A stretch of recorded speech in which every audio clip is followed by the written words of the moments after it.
Hello and welcome to Future Tech interview series. I am Alpana Saha. Today I am interacting with Dr. Devpriya Datta, Head of Science, Equity, Empowerment and Development Division of Department of Science and Technology. Welcome sir to our program. Thank you. Sir, how Department of Science and Technology connects science to society? If you see, the science and technology has always been an important tool for the nation building in the country after our independence.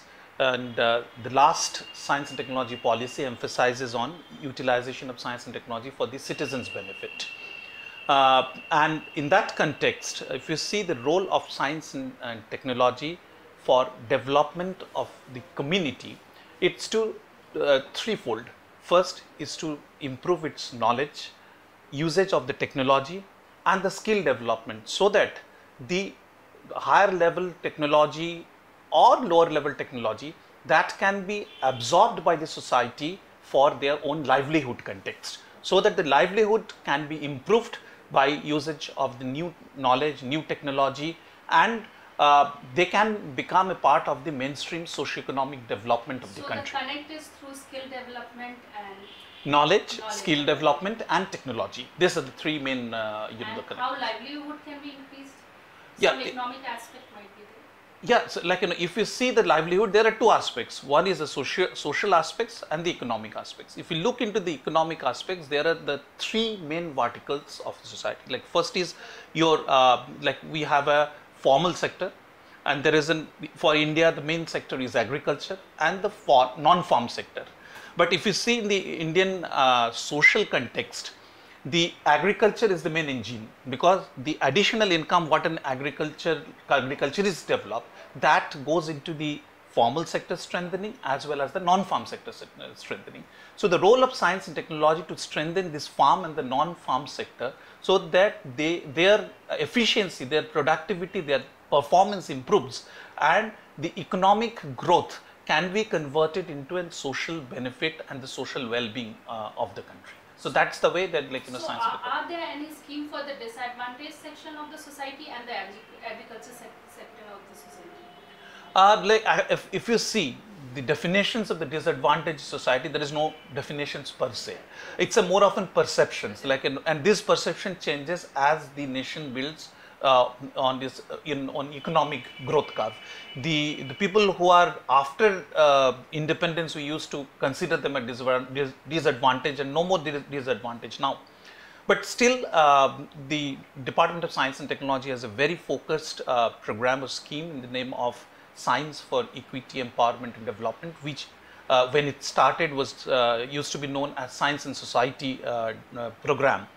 It focuses on the disadvantaged sections, and there are I will say these are all the beneficiary verticals on which we focus. It includes women, it includes SC/ST community, it includes disadvantaged and the elderly. So we have specific programs which are focused towards all these beneficiaries, and also most of our activities are focused towards the farm and the non-farm sectors. So what is the role of voluntary organization in the empowerment of the society? If you see the development of the concept of governance, government is no more only the partner in the governance. There are other partners, the civil society and the private sector.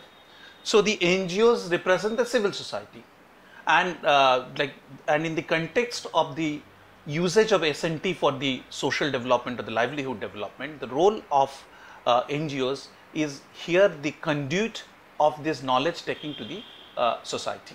Because generally the institutions, the scientific institutions which are mandated to develop the scientific knowledge, have a poor reach to the society directly. That's by their mandate. On the other hand, the NGOs, many of them having the S&T capacity, have the strength of directly linked to the society.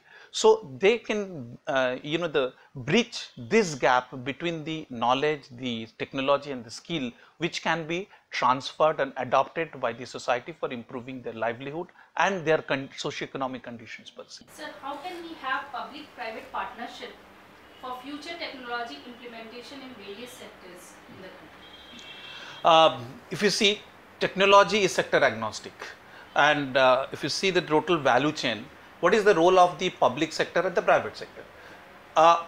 Technology, when it is marketable, it is the role of the private sectors, and whenever it is like the below the value chain, like when it needs to be nurtured, because the technology develops out of your science understanding, so knowledge understanding, that needs to be nurtured by the public sectors.